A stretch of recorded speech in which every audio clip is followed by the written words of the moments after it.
এই ভিডিওর থাম্বনেল দেখে নিশ্চয়ই বুঝতে পেরে গেছো এই ভিডিওতে কে আনলক হতে চলেছে।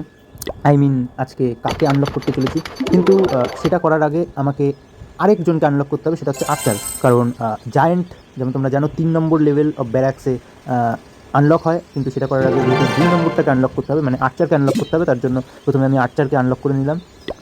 কারণ দেখো, ডাইভার্সিটি থাকা ভালো, মানে অ্যাটাক করার সময় খালি এখন আমার কাছে 20টা বারবেরিয়ানের অপশান আছে, বাট এই কটা বারবেরিয়ান দিয়েই কেবলমাত্র এখন যে বেসগুলো আছে তার 2-3টে বেসকে আমি হয়তো আরও মারতে পারবো, বাট তারপরে আমার আরও ট্রুপস দরকার হবে, মানে পাওয়ারফুল ট্রুপস দরকার হবে। তো তাই জন্য আমি চাইছি আরও যে আগামী যে শক্তিশালী ট্রুপসগুলো আছে সেই শক্তিশালী ট্রুপসগুলোকে আমি যাতে আরও আনলক করে নিতে পারি। তো আমি এখন জানি যে আর্চার খুব ভালো, মানে পাওয়ারফুল ট্রুপস না, ওই বারবেরিয়ানের লেভেলের মধ্যেই পড়ে, বাট তবু বারবেরিয়ানেরই বোন বলা চলে এই আর্চারকে। তবে খুব একটা পাওয়ারের ডিফারেন্সও নেই এতে, কিন্তু যেটা একটা উল্লেখযোগ্য বিষয় সেটা হচ্ছে একটু দূর থেকে অ্যাটাক করতে পারে, বা কোথাও যদি মানে একসাথে ছেড়ে দেওয়া হয় তাহলে একটা বেশ ভালো ইম্প্যাক্ট দিতে পারে, যেটা বারবেরিয়ান কিছু কিছু ক্ষেত্রে পারে না।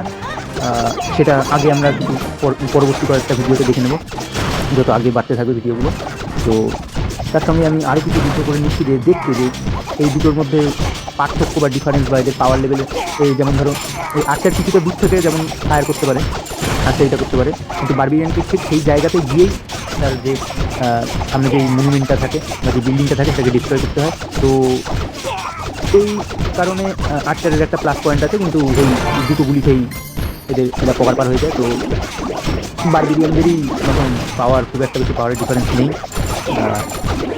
তবু একটা বিষয় যে ব্যারাক্সটা লেভেল আপ করা হলো, অ্যান্ড এরপরে জায়েন্ট খোলা হবে, এবং জায়েন্টটাই হচ্ছে আসল বিষয়, যেটা পাওয়ারফুল ট্রুপসের মধ্যে প্রথম ট্রুপ যেটা সেটা হচ্ছে জায়েন্ট, আর এই জায়েন্টের পরে যেটা আছে সেটা হচ্ছে গবলিন, যেটা 4 নম্বর লেভেল অফ ব্যারাক্স আনলক হয়। কিন্তু গবলিনটা সত্যিকারের কথা বলতে খুবই বাজে, খুবই বেকার। আমি আগে আমার যে গেম খেলার এক্সপিরিয়েন্স আছে তাতে আমি যা যা সম্মুখীন হয়েছি তাতে মানে খুবই বাজে, এর থেকে বাজে, মানে গবলিনের থেকে বাজে কিছু হয় বলে আমার মনে হয় না। ওর থেকে এই আর্চার আর বারবেরিয়ান যেটা প্রথমেই আমরা পাই, সেই দুটো খুবই ভালো ওটার তুলনায়। আর অবশ্যই যে জায়েন্টটা আছে সেই জায়েন্টটা তো মানে অবশ্যই ভালো, অবশ্যই এদের থেকে ইমেন্স শক্তিশালী, খুবই শক্তিশালী। এবং জায়েন্টের একটা বিরাট বড় ইম্প্যাক্ট আছে, সেটা হচ্ছে জায়েন্ট, তোমরা যারা খেলো তারা জানো যে জায়েন্ট যখন অ্যাটাক করে তখন জায়েন্টের উপরে বিভিন্ন ধরনের যেসব ডিফেন্সিভ বিল্ডিং আছে সেই ডিফেন্সের বিল্ডিংগুলো অ্যাটাক করে, যখন জায়েন্টের রক্তটা খুব দ্রুত মানে কমে না, মানে খুবই ধীরে ধীরে কমে।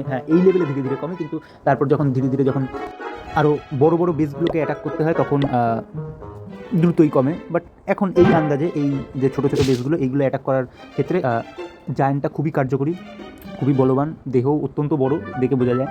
তো এখনের ক্ষেত্রে এই পজিশনে খুবই জায়েন্টটা খুব কার্যকরী। তো সেই জায়েন্টটাকে আনলক করার জন্য ব্যারাক্সটা এবারে আমাকে 3 নম্বর লেভেলে দিতে হলো আপগ্রেড করতে। আর আমি আশেপাশের এই জিনিসগুলোকে একটু দেখে নিচ্ছি। এটা হবে 6 নম্বর লেভেলে, নাহলে টাউন হল। ধীরে ধীরে এই যে চারিদিকের পরিসরটা আছে, যে আমার যে ভিলেজটা, সেই ভিলেজটার বাড়বে, আরও বড়ো হবে ভিলেজটা।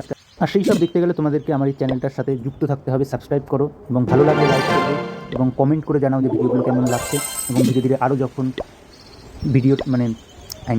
ভিডিওগুলো আরও বেশি আসতে থাকবে, তখন আরও দেখতে পারবে যে বিভিন্ন ধরনের যুদ্ধ, বিভিন্ন ক্ষেত্রে যুদ্ধ, মানে ডে বেসে তো এখন হচ্ছে, নাইট বেসেও যুদ্ধ দেখতে পাবে। এবং আর তার সাথে আমি গিল্ড ক্রিয়েট করবো, মানে ক্ল্যান ক্রিয়েট করবো, এবং তারপরে সেই ক্ল্যানেরও যুদ্ধ দেখতে পাবে তোমরা।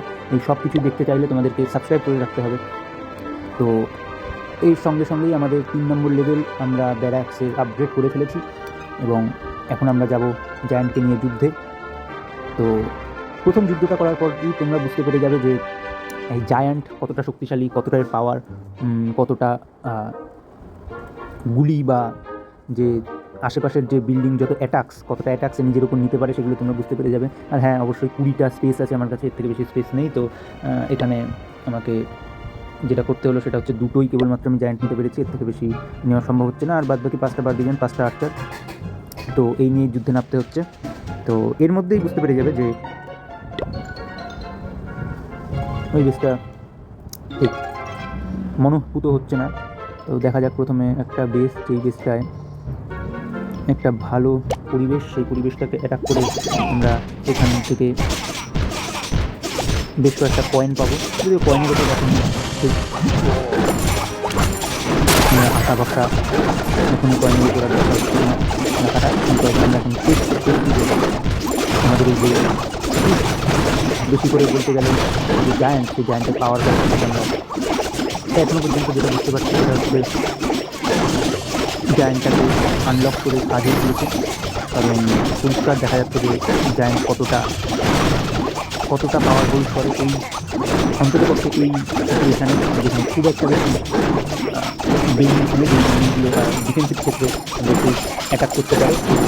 সেক্ষেত্রে এরই সঙ্গে আমি যেটা দেখেছি, তোমরা যেমন দেখতে পাচ্ছ, তো যেটা একদম মুখেই রয়েছে, তো সেটা আমরা এক্সিলেন্ট স্টার এবং লাস্টের স্টারটা বাকি আছে, লাস্টের স্টারটাও হয়ে গেল এবং এই যুদ্ধটাও আমরা জিতে গেলাম এবং আমরা বুঝে গেলাম যে জায়ান্ট আসলেই কতটা শক্তিশালী। তো জায়ান্টের টেস্টিংও হয়ে গেল এই ম্যাচের মাধ্যমে, 1, 2, 3 এবং 4টে হ্যামার, এবং আমরা পেয়ে গেলাম 12,100 এলিক্সার। তো তোমরা তো বুঝতেই পেরে গেলে যে জায়ান্ট কতটা শক্তিশালী। অ্যান্ড কমেন্ট করে জানাও যে ভিডিওটা কেমন লাগলো, অ্যান্ড অবশ্যই চ্যানেলটাকে সাবস্ক্রাইব করে রাখো আগামী ভিডিওগুলো দেখতে, এবং সিএসসিকে ভালো লাগলে অবশ্যই চ্যানেলটা সাবস্ক্রাইব করে রাখতে পারো। জয় হিন্দ, বন্দে মাতরম। Subscribe to my channel for more videos.